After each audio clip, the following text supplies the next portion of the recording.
1er juillet 1916, il est 7h30 du matin. Pour des milliers de soldats britanniques, voici venue leur hache. Ils attendent ce moment depuis des mois. L'artillerie a pilonné les positions allemandes et les fantassins s'attendent à une faible résistance.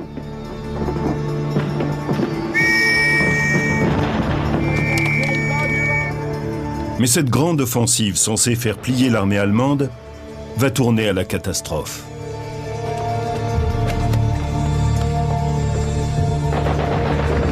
En l'espace d'une journée, près de 30 000 soldats britanniques sont blessés et plus de 19 000 perdent la vie. C'est le jour le plus sanglant qu'ait connu cette armée. Comment expliquer le désastre de cette première journée de la bataille de la Somme ?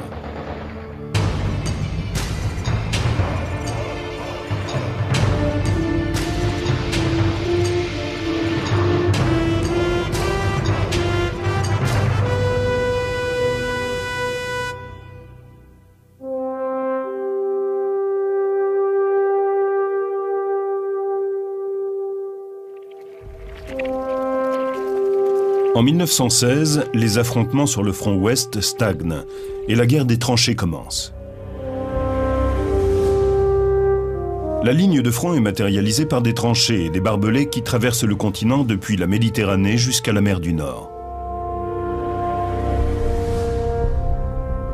Le temps passe et la situation demeure sans issue. Les Français tentent de résister aux attaques allemandes, mais s'ils ne reçoivent aucune aide, la ville stratégique de Verdun risque de tomber aux mains de l'ennemi. Une attaque doit être lancée dans le département de la Somme.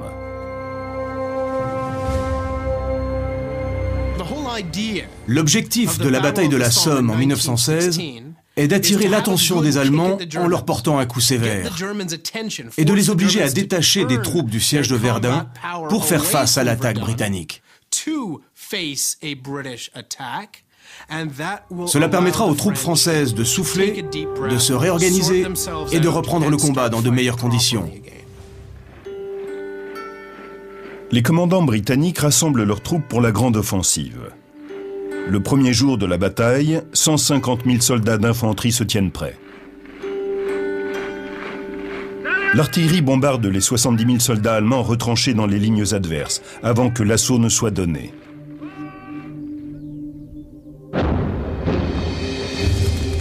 Ce bombardement est sans précédent. Plus de 50 000 artilleurs britanniques, équipés d'environ 1400 canons, ouvrent le feu. Pendant toute une semaine, ils pilonnent littéralement les défenses ennemies. Le rôle de l'infanterie consiste à prendre possession des places que l'ennemi a dû abandonner pendant le bombardement.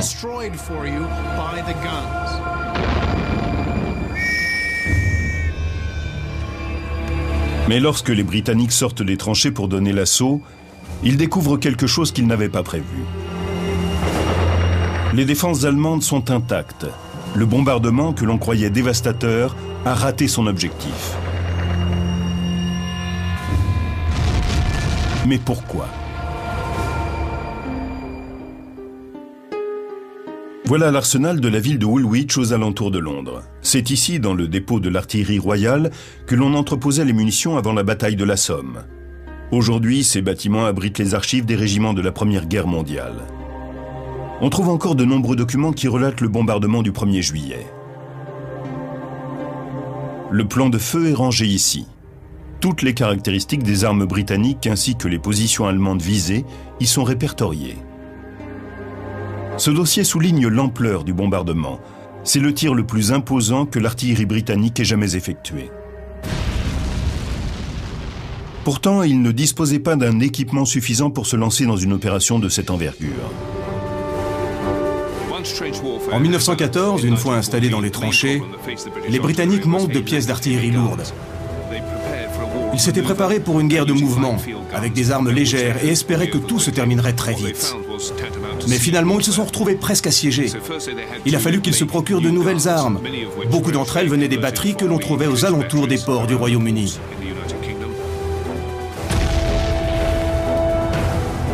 Les armes lourdes que les Britanniques parviennent à rassembler font forte impression. Mais une fois réparties sur les 4,5 km de front, elles s'avèrent tout juste suffisantes. Ils rencontrent d'autres problèmes avec leurs unités d'artilleurs. Seules 3 des divisions qui ont pris part à l'assaut le premier jour de la bataille de la Somme sont des troupes régulières. Certaines viennent de Gallipoli, où elles ont déjà perdu beaucoup d'hommes. La plupart des divisions d'assaut sont constituées de recrues inexpérimentées. Et elles n'ont pas eu le même entraînement que les troupes régulières, qui ont commencé leur formation avant le début du conflit. Malgré cela, le bombardement aurait dû faire des dégâts importants dans les lignes allemandes.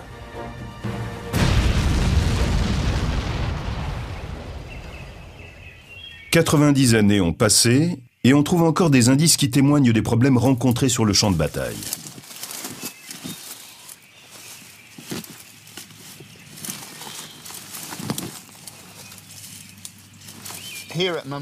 Ici, près de la ville de Mamès, on retrouve tous les types de munitions qui ont été utilisées dans la Somme.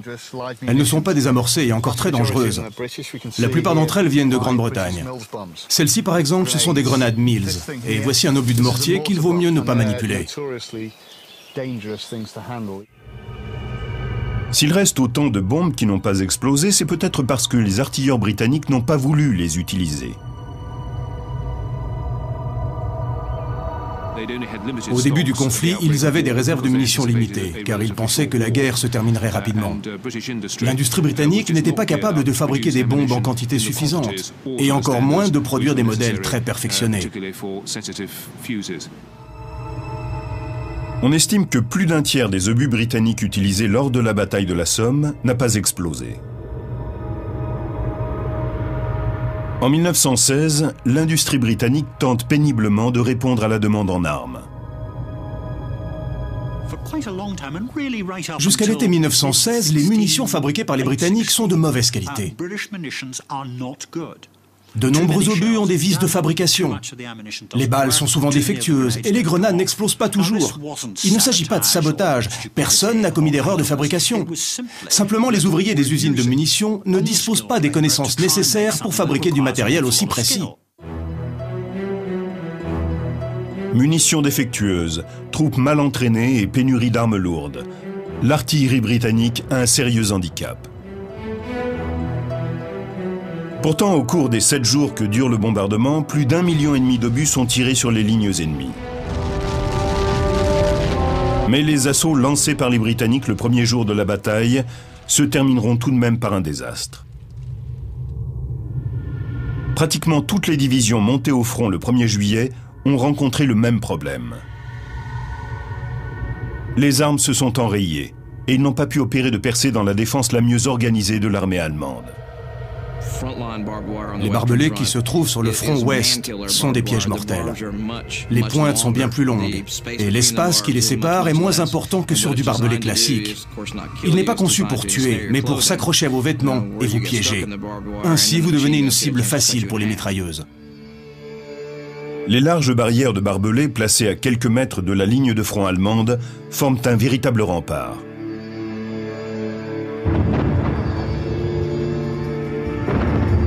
Les artilleurs britanniques tentent de les détruire avec des obus shrapnel.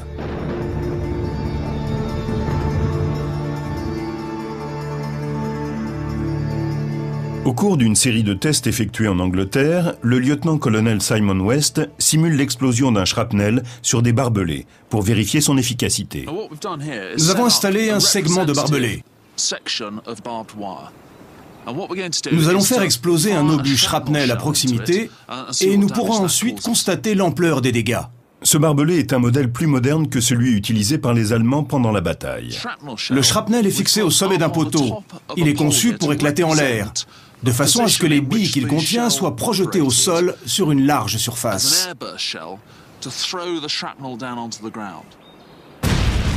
Les obus doivent être réglés avec précision pour exploser à la hauteur prévue. La marge d'erreur est très faible. Ceci est un obus shrapnel que l'on a découpé. En haut, nous avons le mécanisme de retardement. Quand il se déclenche, une étincelle descend dans ce tube jusqu'à la charge de poudre. Lors de l'explosion, cette plaque remonte et expulse toutes les billes vers le haut de l'obus. Nous avons recréé un obus qui fonctionne sur le même principe. La poudre est enflammée électriquement, je remplis la douille avec ces billes de plomb et j'obtiens le même effet qu'un obus shrapnel.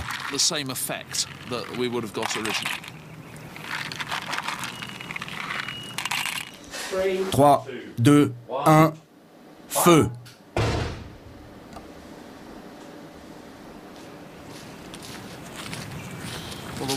Le barbelé a l'air intact.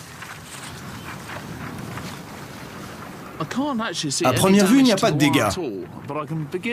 Mais on voit les trous que les billes ont fait dans le sol.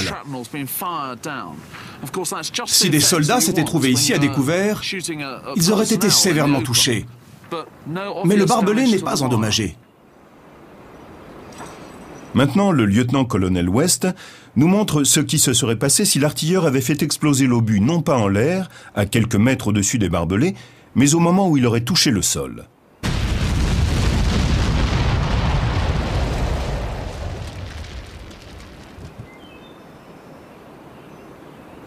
Les barbelés sont en partie noircis par la fumée que l'explosion a dégagée, mais il n'y a pas vraiment de dégâts.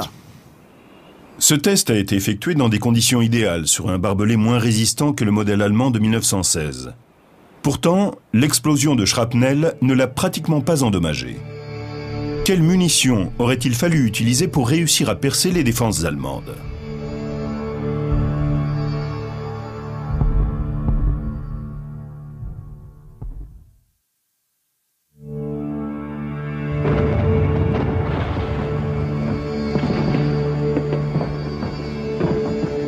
L'attaque qui a lieu le premier jour de la bataille de la Somme est un échec. L'artillerie britannique ne parvient pas à détruire les barbelés qui protègent les lignes allemandes. Simon West a démontré que le problème ne venait pas du manque d'entraînement des artilleurs, mais des shrapnels qu'ils utilisaient. L'artillerie britannique aurait pu utiliser d'autres types d'obus. Avec les canons de 84 mm, on pouvait aussi tirer des obus explosifs. Nous allons simuler la scène avec un obus en acier rempli d'explosifs. Je le dispose dans la terre, là où il est censé exploser, et nous allons pouvoir voir son impact sur les barbelés.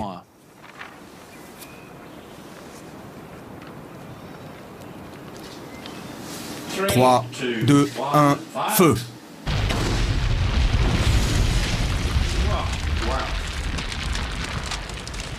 La différence avec le shrapnel est évidente.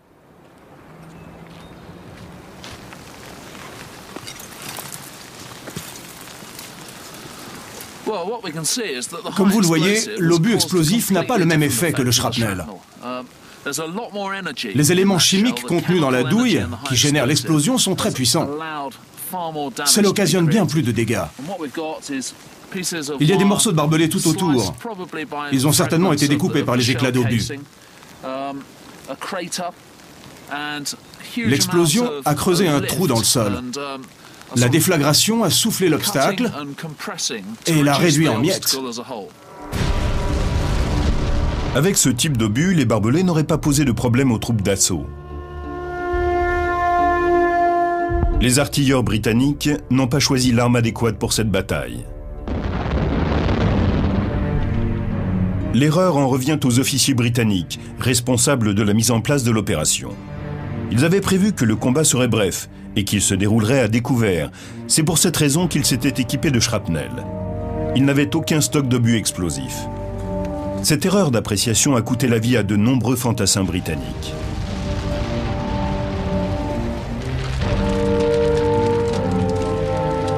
Les billes des obus shrapnel avaient un effet dévastateur sur les soldats. Alors pourquoi le bombardement britannique n'a-t-il pas fait plus de victimes dans les tranchées allemandes?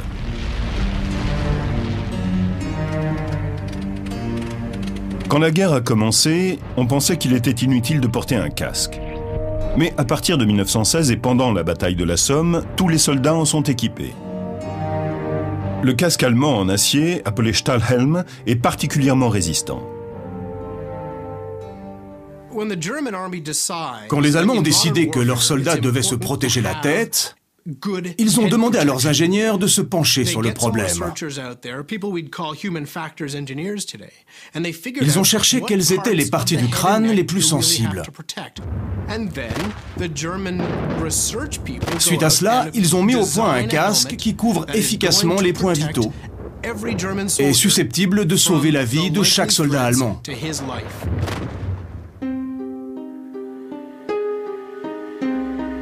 Ivan Williams a mis au point une protection destinée à la police britannique. Il a étudié la structure du casque allemand et s'est aperçu que ses larges courbes offraient une excellente protection. La profondeur du casque allemand est très surprenante pour l'époque. Fabriquer un casque de cette forme en quantité industrielle requiert de grandes connaissances technologiques. Les pays alliés ne savaient pas comment ils s'y prenaient. Selon Ivan Williams, pour fabriquer leur casque en acier sans qu'il ne se fissure, les Allemands ont dû utiliser un procédé spécifique que les Britanniques et les Français ignoraient. Cette méthode est aujourd'hui appelée forge par estampage. À l'université de Wolverhampton, dans le centre de l'Angleterre, Ivan Williams nous montre comment les casques étaient fabriqués. Il a d'abord fabriqué le moule du fameux casque d'acier utilisé lors de la Première Guerre mondiale. C'est dans cette forme concave que le métal était autrefois pressé. À la place des feuilles d'acier, il utilise des panneaux de plastique et une machine à vider l'air reproduit l'effet de la presse à acier. Tout d'abord, il nous montre ce qui devait se passer lorsque les Britanniques et les Français modelaient leur casque en opérant une seule pression, trop brutale.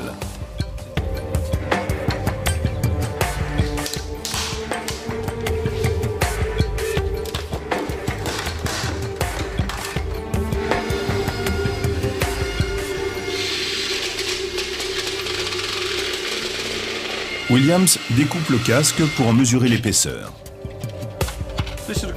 C'est une section du casque que nous venons de démouler. On voit bien les différentes épaisseurs. Ça commence à 1,2 mm et une fois étiré, il n'y a plus que 0,2 mm de plastique au sommet du casque. En étirant la matière aussi rapidement, on lui fait perdre sa résistance. En allant aussi vite avec de l'acier, la plaque se serait déchirée. Maintenant, il procède de la même façon que les Allemands. La plaque est aspirée par le vide d'air, comme précédemment. Mais cette fois-ci, il utilise un outil pour presser le plastique encore chaud au fond du moule.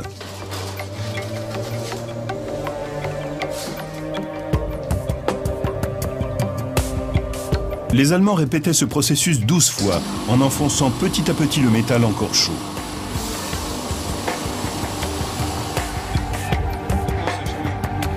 Le résultat est très différent d'une méthode à l'autre. Sur celui-ci, on a 1,5 mm au plus épais. Et au sommet, il reste encore 1,1 mm. Il n'a pratiquement rien perdu de sa résistance. C'est de cette façon que les Allemands procédaient lorsqu'ils fabriquaient leurs casques. Les Allemands maîtrisaient les techniques de fabrication industrielle, ce qui leur permettait d'offrir à tous leurs soldats une excellente protection contre les shrapnels. Mais en plus de leurs casques, ils ont une autre méthode encore plus efficace pour se protéger des bombardements britanniques.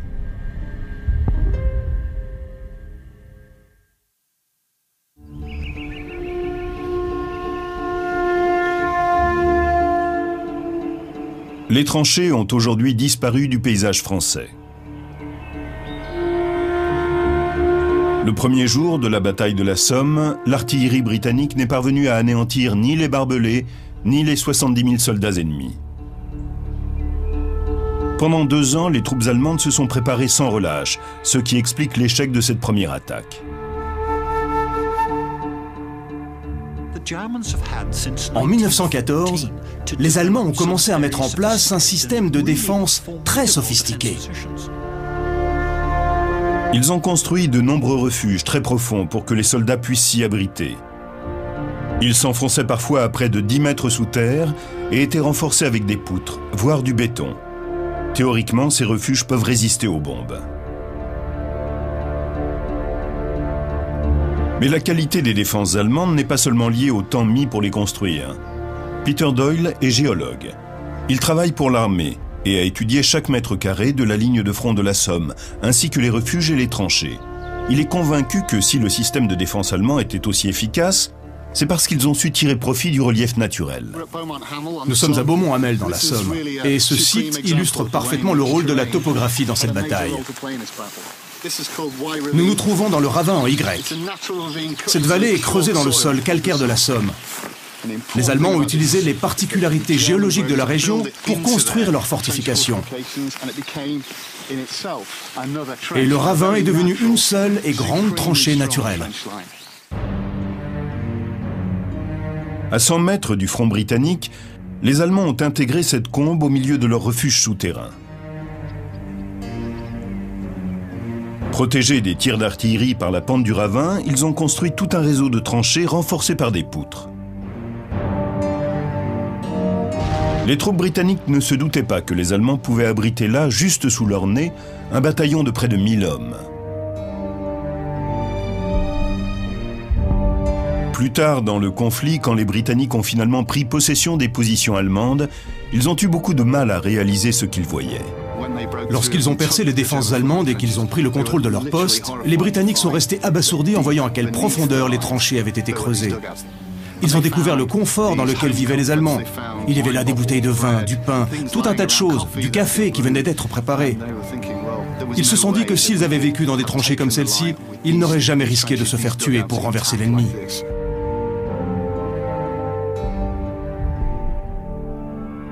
Comparées aux lignes allemandes, les tranchées britanniques sont particulièrement austères et mal organisées. Selon Doyle, elles ne sont pas censées remplir la même fonction que les tranchées allemandes.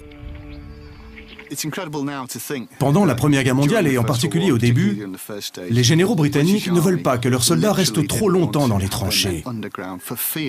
Ils craignent qu'ils ne perdent de leur élan, qu'ils considèrent les tranchées comme une sorte de planque, et qu'ils refusent finalement de sortir pour affronter l'ennemi. De leur côté, les Allemands pensent qu'en vivant dans le confort, leurs hommes sont mieux préparés à repousser une attaque. Grâce à ces profondes tranchées, la plupart des Allemands ont survécu au bombardement. Quand l'infanterie britannique monte à la charge, ils sont prêts à la recevoir. Mais les Allemands sont bien moins nombreux, et le 1er juillet, à 7h30 du matin, ils doivent faire face aux 150 000 fantassins britanniques qui viennent de lancer leur attaque. Le handicap est lourd. Les Allemands partent presque vaincus. La progression de l'infanterie alliée a été méticuleusement planifiée afin de garantir la victoire. Les officiers britanniques tentent de regrouper les hommes en bataillons de 500 ou 800 soldats pour traverser le No Man's Land. Ils gèrent cela comme un exercice de manœuvre. Ils se sont aperçus au cours du conflit que s'ils ne procédaient pas à ce genre d'exercice assez souvent, une fois sortis des tranchées, les bataillons étaient incontrôlables et ils n'obtenaient aucun résultat. Le front allemand ne se compose pas d'une ligne de tir, mais de plusieurs lignes disposées parallèlement, avec parfois un écart de 150 mètres entre elles. La première vague de soldats britanniques doit partir de la ligne la plus avancée. Une fois l'attaque lancée, la vague suivante prend sa place sur la première ligne, en passant par les tranchées de communication qui relient les différents niveaux.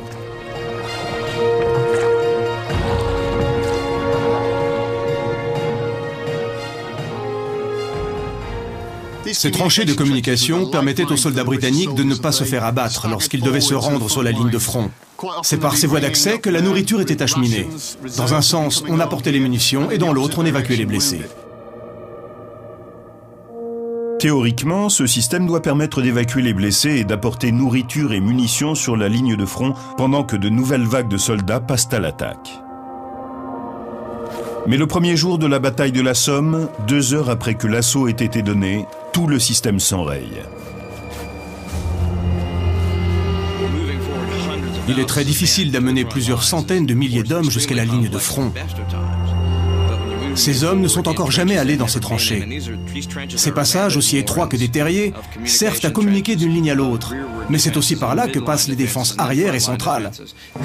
Les hommes qui se rendent en première ligne finissent par se perdre dans ce dédale. Ils ne savent plus où ils vont. De petits groupes errent dans leurs propres tranchées et les unités se trouvent mélangées. Ce système de communication militaire est voué à l'échec. Mais ce jour-ci, les Britanniques ont un problème plus grave que le désordre des tranchées. Il était prévu que les Allemands seraient pratiquement anéantis par le bombardement, ce qui est loin d'être le cas. Leurs mitrailleuses infligent d'énormes pertes aux troupes britanniques qui montent à l'assaut. Des milliers de blessés sont ramenés dans les tranchées, pendant que d'autres soldats tentent à leur tour de percer les lignes ennemies.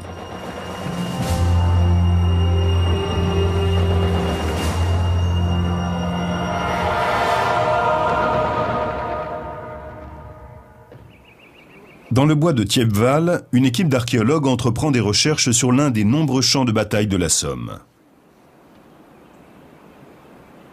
En 1916, cette région était dévastée. Elle était couverte de tranchées et de cratères. Après la guerre, les arbres ont repoussé et l'absence d'exploitation agricole a permis que cet endroit reste dans l'état où il était quand les soldats vivaient au fond de leurs tranchées. L'équipe découvre d'anciennes voies de communication. Certains indices permettent de mieux comprendre pourquoi tout ne s'est pas passé comme prévu le 1er juillet 1916. Je suis dans une des anciennes tranchées de communication. Vers le haut, elle va jusqu'au front. Et derrière moi, elle passe à côté de ces arbres et continue en traçant de nombreuses courbes. Là où je me trouve, on voit les bords de la tranchée qui se sont affaissés. Ça paraît large, mais les soldats avaient un très gros pactage. Ils étaient bien plus chargés que moi en sortant des tranchées. C'était un problème lorsque deux personnes se croisaient ici avec leur équipement. Tout le monde est amené à utiliser ces passages, que ce soit les troupes d'assaut, les hommes transportant les ravitaillements ou les milliers de blessés.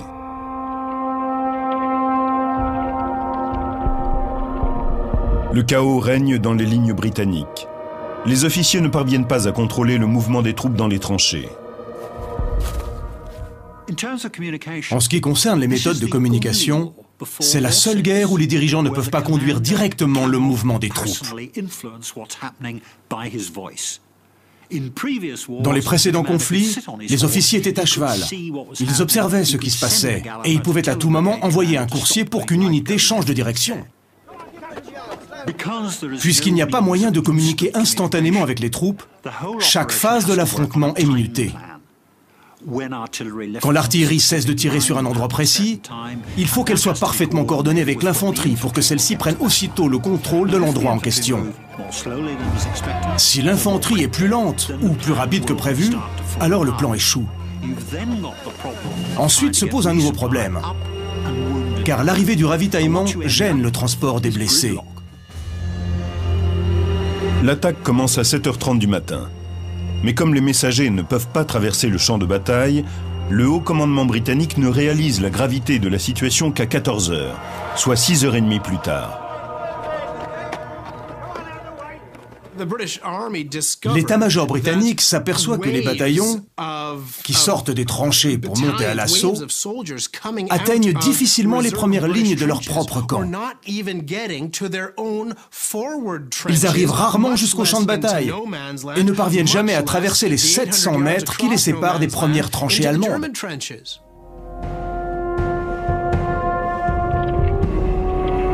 Les Britanniques meurent dans leur propre camp.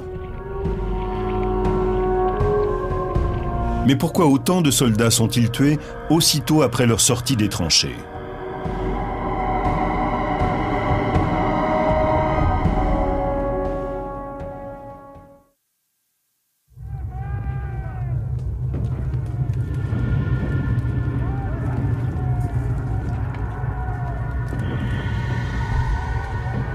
Le premier jour de la bataille, avant de lancer l'infanterie, on leur a affirmé que l'artillerie avait pratiquement décimé les troupes allemandes et qu'ils n'avaient plus qu'à aller occuper leur position.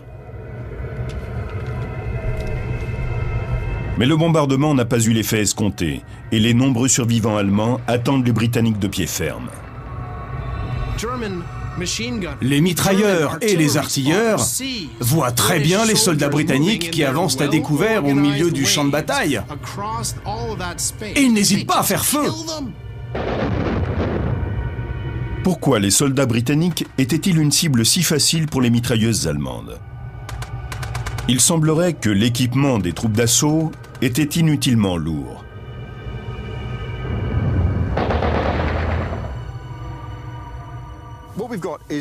James porte le même uniforme que les soldats qui ont combattu ici le 1er juillet 1916. C'était leur uniforme de service. Il a en plus son fusil, ses tenailles et tout un set de survie. Les sacoches ventrales contiennent au total près de 120 cartouches.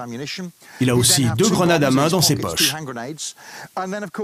Et aussi, bien sûr, si tu veux bien te retourner, James, dans le dos, il a son matériel de cuisine, sa nourriture, et dans le sac à dos, un autre sac pour déplacer la terre quand il creuse, ainsi qu'un couteau, une fourchette et de quoi se raser. Dans cette sacoche, il a le matériel dont il a besoin dans les tranchées. À côté, une bouteille d'eau d'1 litre, et pour creuser, il a aussi une pelle. Tourne-toi encore, James. Dans cette sacoche, il a un masque anti-gaz au cas où il serait exposé à des gaz toxiques. Cela compose l'équipement de base. L'équipement pesait au minimum 36 kilos.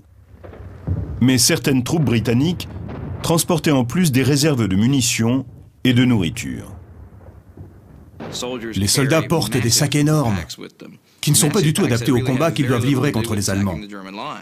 Ils ne disposent que d'un fusil d'assaut dont ils ne se servent d'ailleurs guère. Ils transportent surtout des outils pour pouvoir s'organiser dans les tranchées allemandes une fois qu'ils en auront pris le contrôle. Ils veulent être prêts pour résister à une contre-attaque. Mais l'échec de cet assaut est-il uniquement dû au poids de l'équipement? Escadron, garde à vous. À mon commandement, droite, droite. En avant, marche. Le major Tim Saunders, avec une troupe de cadets de l'armée britannique, simule une manœuvre qu'effectuaient les soldats en 1916. Nous allons simuler un assaut dans les conditions de la bataille de la Somme. Vous allez comprendre pourquoi le premier jour de cet affrontement est aujourd'hui considéré comme l'un des plus grands désastres qu'ait connu l'armée britannique. Ce jour-là, la menace venait de l'artillerie, et tout particulièrement de cet équipement, la mitrailleuse Maxim modèle 1908. Aujourd'hui, nous allons analyser votre vitesse et vos mouvements face à cette mitrailleuse. Pour que la simulation soit la plus réaliste possible, nous allons utiliser cette arme, et vous porterez l'équipement officiel pour les simulations de combat réels. Les cadets sont équipés du système de simulation Miles 2000. Il enregistre tous les coups portés par le laser fixé sur la ligne de visée de la mitrailleuse. En plus de l'équipement de base, chaque cadet porte un sac de montagne aussi lourd et encombrant que ceux des soldats de la Somme. Pour le premier test, le peloton va avancer comme l'ont fait la plupart des unités d'infanterie britanniques le 1er juillet 1916. Les cadets vont escalader une pente qui fera office de tranchée et ils marcheront droit devant eux d'un pas régulier, déployés sur une ligne à quelques mètres les uns des autres.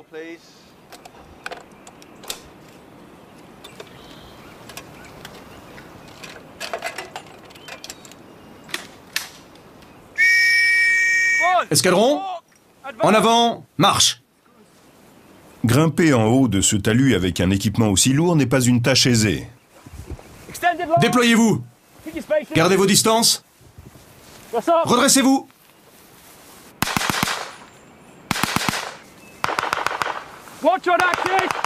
Lorsqu'un cadet est touché, son équipement émet un son aigu. Les soldats alignés se déplacent lentement et tombent les uns après les autres sous les balles de la mitrailleuse. Cette technique d'assaut paraît suicidaire, mais c'est pourtant de cette façon que de nombreuses unités britanniques ont donné l'assaut le 1er juillet. Soldats touchés, levez-vous. C'est un désastre. Le peloton a été pratiquement décimé. 8 hommes sont tombés sur les 10. Piètre résultat. C'est loin d'être une réussite. Sur à peine 100 mètres, nous avons perdu 80% de l'effectif. Vous êtes resté vivant. Aviez-vous le sentiment d'être dans une structure bien organisée? On est resté ensemble, on a maintenu la ligne. Mais je ne sais pas si c'était une bonne idée de rester ainsi, aussi près les uns des autres. L'ennemi vous tire dessus. Cette fois-ci, les cadets gardent la même charge, mais Sanders les autorise à rompre l'alignement dès la première salve. Cette fois, vous partez en zigzag et vous courez. Escadron, en avant-marche! Déployez-vous!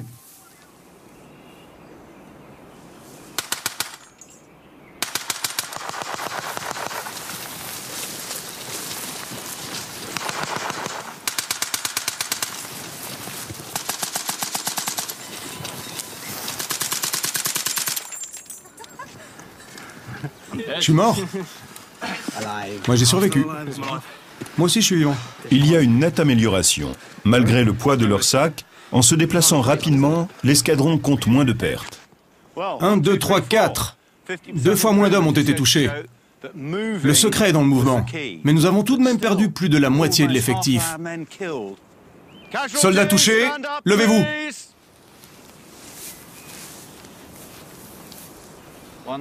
Le changement de tactique a permis de diminuer considérablement le nombre de morts. Mais 50% de pertes demeurent encore inacceptables.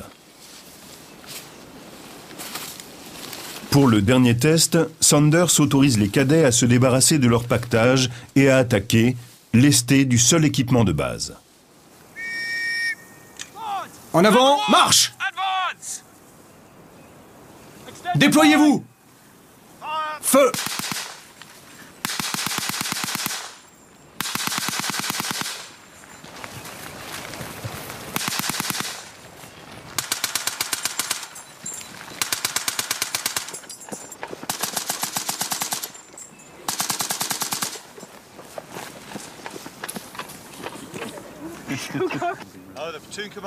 Cette fois, on n'a perdu que le chef d'escadron. Où avez-vous été touché? Cette fois-ci, 2 cadets seulement ont été touchés. Je suis mort. Miles 2000 dit qu'il est mort. Ils ont prouvé que le poids de l'équipement était un élément décisif. Mais il est aussi primordial de pouvoir entreprendre une manœuvre d'évitement si nécessaire. La lenteur de l'assaut et la formation en ligne pour le premier jour de la bataille étaient un choix stratégique de l'état-major britannique. Les soldats venaient tout juste de terminer leur entraînement et les dirigeants pensaient qu'ils n'oseraient attaquer qu'en avançant côte à côte.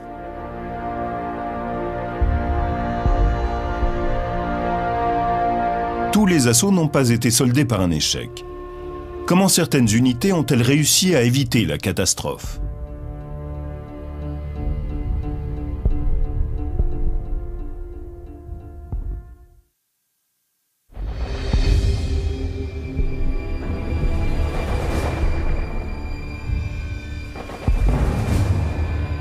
Le 1er juillet à 16 h, la plupart des troupes britanniques qui ont donné l'assaut ont été stoppées dans le No Man's Land ou anéanties. Pourtant, certaines troupes ont évité le désastre. Quelques-unes des 14 unités ont atteint leur objectif. La 18e division, dirigée par le général Sir Ivor Max, en fait partie. Sir Ivor Max s'est singularisé en ne suivant pas les ordres à la lettre. Il a su adapter sa tactique à la situation. Des unités comme la 18e division de Sir Ivor Max ont été extraordinairement efficaces le 1er juillet 1916. Ils ont progressé à l'abri d'un tir de couverture. Ivor Max a dirigé son unité vers le No Man's Land, à droite des barbelés allemands. Il ne leur restait plus qu'une petite distance à couvrir. Il a profité de l'obscurité et de tout ce qui pouvait lui être utile. Il a démontré que l'artillerie est d'un grand secours pour l'infanterie et qu'elle est capable de déjouer les défenses allemandes. Avant l'épisode de la Somme, Sir Ivor Max a beaucoup appris des militaires français. L'expérience acquise dans des batailles comme celle de Verdun leur a permis de développer des techniques adaptées aux guerres de tranchées.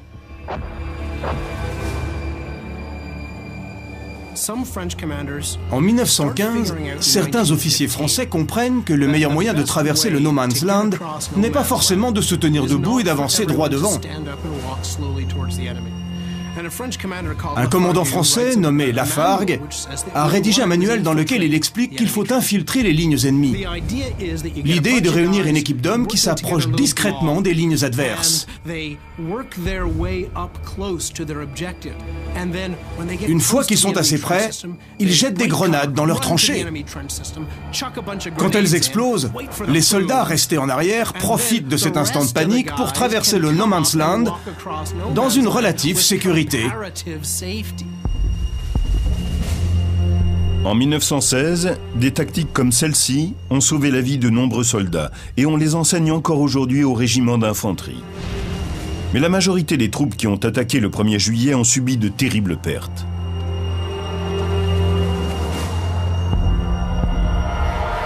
La plus grande attaque jamais menée par l'armée britannique reste dans les mémoires comme l'épisode le plus sanglant de l'histoire du royaume. Pour les Britanniques, la Grande Guerre est inutile. Et cette bataille est l'événement le plus insensé d'une guerre qui l'est tout autant. Elle a tué toute une génération sans que rien de positif n'en découle. Ces 8 kilomètres de terrain ne valaient pas la vie d'un seul soldat. Le récit de la bataille est devenu une sorte de mythe, auquel ils attachent beaucoup d'importance. Il est pourtant très controversé par les historiens. Après le désastre du 1er juillet, la bataille de la Somme a duré environ 5 mois avant que ne soient renversées les lignes allemandes, et les Britanniques y ont finalement vu une grande victoire. La population considère que ces bouchers incompétents de l'état-major ont envoyé la fine fleur de la jeunesse britannique dans un bourbier, où ils ont fini bloqués dans des barbelés infranchissables sous le feu des mitrailleuses qui les attendaient. Mais la réalité est un peu différente. 19 000 soldats britanniques sont morts dès le premier jour. Si l'on considère maintenant la bataille de la Somme dans son ensemble, 76% des hommes qui ont pris part au combat s'en sont sortis sans une égratignure. Les pertes ne sont peut-être pas aussi incroyables que ce qu'on en dit. La bataille de la Somme n'est pas uniquement synonyme de catastrophe. Elle marque aussi une phase de transition importante pour l'armée britannique. Plus de 2 ans après les affrontements de juillet 1916, l'armée britannique va mettre en échec les Allemands sur différents fronts et participera activement au combat décisif en 1918. Toutes les erreurs commises le 1er juillet ont été rectifiées. Les tactiques de l'artillerie ont été totalement repensées. Elle s'est équipée de nouvelles armes lourdes et a amélioré l'entraînement de ses unités. On a fourni des obus explosifs aux artilleurs, ainsi que des bombes qui se déclenchent au contact des barbelés. De nouvelles stratégies inspirées des techniques d'infiltration de l'armée française sont mises en place. L'expérience du 1er juillet a amené les unités britanniques à réduire au strict minimum l'équipement des premières vagues d'assaut. Les troupes sont désormais chargées de porter le gros du matériel. La quantité d'armes ayant parfois joué en faveur des Allemands, les Britanniques se procurent d'autres mitrailleuses pour être finalement mieux équipés que leurs ennemis. Une fois que les nouvelles recrues ont gagné de l'assurance et ont pu parfaire leur entraînement, les immenses bataillons qui chargeaient dans la Somme sont divisés en petits pelotons plus flexibles. Beaucoup de ces changements avaient été envisagés avant 1916, mais ils n'ont pas réellement été appliqués. C'est à partir de 1917 que l'on introduit de nouveaux modes de déplacement des troupes sur le champ de bataille. Les indications données aux soldats ne sont plus les mêmes. Désormais, l'unité d'une troupe va au-delà d'une simple formation groupée. On ne demande plus aux hommes de progresser tous ensemble à découvert sur une même ligne. L'armée britannique crée l'unité parmi ses troupes en leur donnant un même objectif qu'ils doivent atteindre tous ensemble. À partir de l'été 1916, l'armée britannique sait précisément quelles erreurs éviter. La bataille de la Somme est une étape nécessaire pour comprendre les rouages de la guerre moderne. C'est une première expérience décourageante, voire désastreuse, mais elle joue un rôle fondamental. En 1916, on estime à plus d'1 million le nombre de morts britanniques, français et allemands. Cependant, les corps de 80 000 soldats n'ont jamais été retrouvés. La bataille de la Somme reste l'un des affrontements les plus meurtriers de notre histoire.